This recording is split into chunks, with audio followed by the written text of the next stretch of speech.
With Donald Trump slated to return to the White House in January, a lot of people are wondering whatever happened to Trump's big, beautiful border wall. I mean, he did run on it in 2016. He built parts of it during his first administration. He actually ran on finishing it in 2020 when he lost. But then during his 2024 campaign, but he didn't really talk about it. Didn't really come up. And what happened? Well, instead, he had escalated to talking about doing the largest deportation in American history, removing about 11 million people. Okay, a lot of people who happen to work in the agricultural industry. So we got to remove the 11 to 13 million, 16, whatever, however many people he wants to get rid of. A lot, okay? But what about the wall? Whatever happened to the 20 to 25 million dollar per mile border wall? Well, it turns out it's still there and can easily be defeated by simple power tools. Okay, it's according to a new article in the Independent, which added that in some southern Arizona sections, severed pillars of the infamous border wall can be pushed open by hand. Well, I mean, congratulations. Well done. In other sections of the state, the terrain is too rugged to build, and the wall stands unconnected.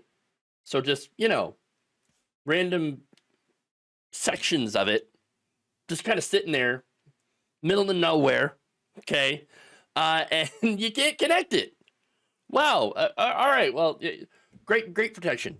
So much for promises made, promises kept. All right. Another report then pointed to a local advocacy group in the Rio Grande Valley that says the wall has actually taken away what little green space the residents actually had. So it's having some impacts there. Michelle Serrano, who runs Voces Unidas RGV, noted that another problem with the wall is that it has made local flooding worse and has terrified its large Latino community with around-the-clock surveillance. In fact, she told the Independent, quote, "This is like a rights-free area. We're talking about an area where they freely racially profile us. It feels like a separate but equal situation." Well, I mean, that is what Republicans wanted. Separate but equal. Or just separate and not so equal, because it never turns out to be equal. But all right, anyway, wait, hold on here. Trump didn't get all that wall built during his 4 years. What happened? Well, it turns out that President Joe Biden had contributed to building some of that wall. I mean, in the span of 4 years, the Biden administration first claimed that it stopped building the wall, but actually kept building it. That it was forced to keep building it against its will. And then they decided to waive environmental rules to try to speed up construction of the wall that they said that they're being forced to build against their will, and then sued into pausing plans to undo the wall's environmental damage. Wait, I thought they didn't want to build the wall. No, it turns out once the country started going massively right-wing on immigration policy, the Democratic Party chased them and was like, "We're right-wing too. Hey, no, we actually do kind of want to build the wall."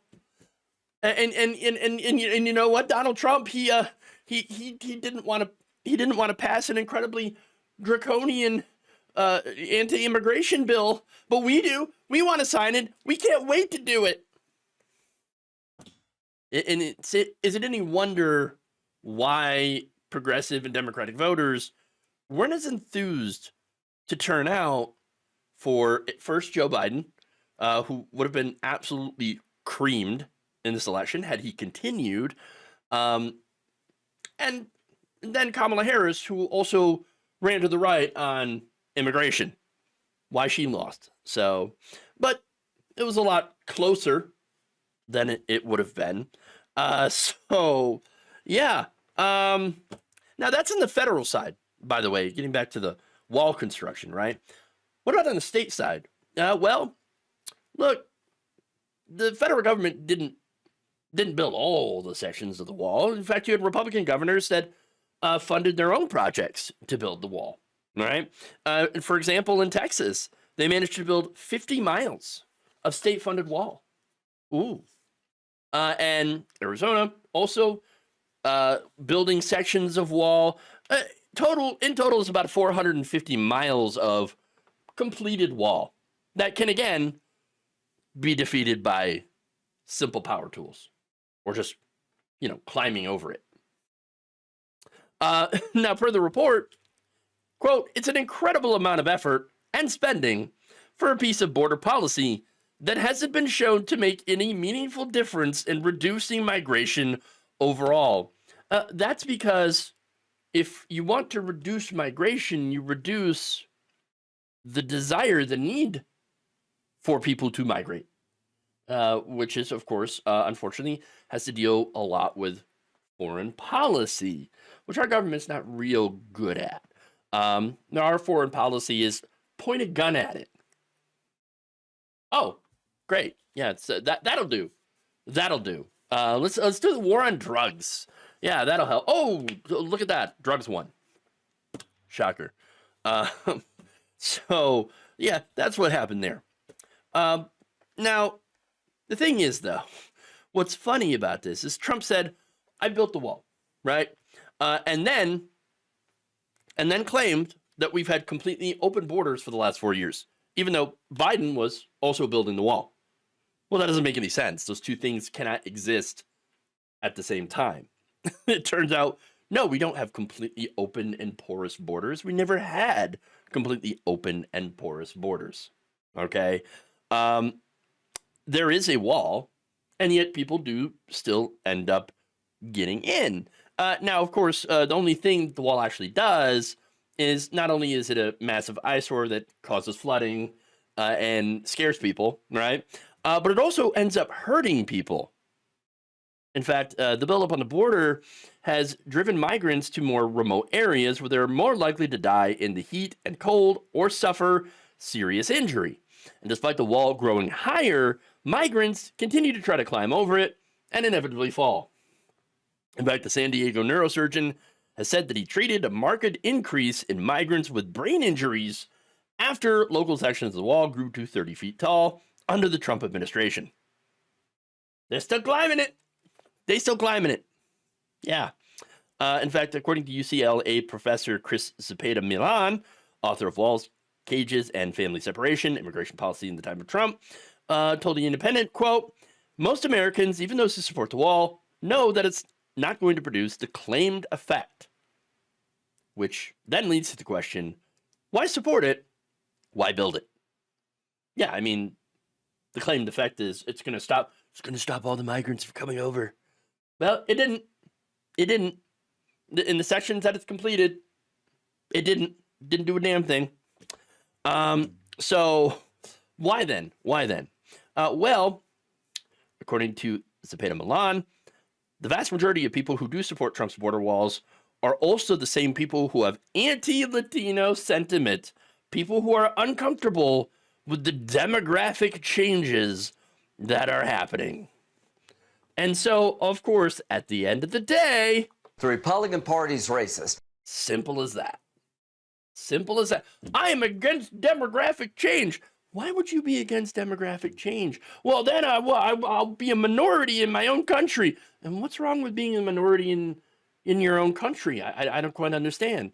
I mean, what's the issue there? Well, I'm afraid that minorities are going to treat me badly. Why would you be afraid the minority is going to treat you bad? Or I'm sorry, the majority is going to treat you badly when you're a minority? Is it because we've treated minorities badly in this country, and you're afraid of being treated the way that you've treated other minorities? Oh, that's it. That's it. That's why you're afraid of demographic change. That's it.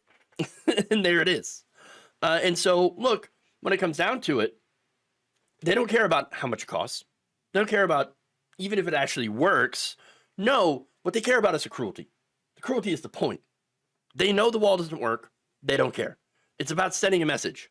That message being, you're not welcome here. That's it. The American dream is not for you, it's for me.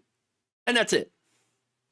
That's why I think Trump, if he does get his way and somehow gets rid of tens of millions of undocumented immigrants, which I think is a pretty tall order, okay? But if he does somehow, then all right, well, the mission will not be complete because he'll have to go back to building the rest of the wall, which has its own massive challenges. He's going to do it, though, because that's what his base wants.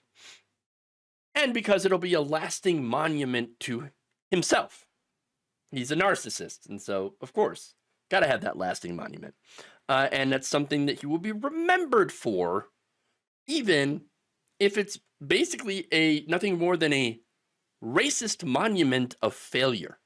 Thank you for watching. If you enjoyed this video, please like, share, subscribe, hit the bell icon in order to get notified whenever a new video is released.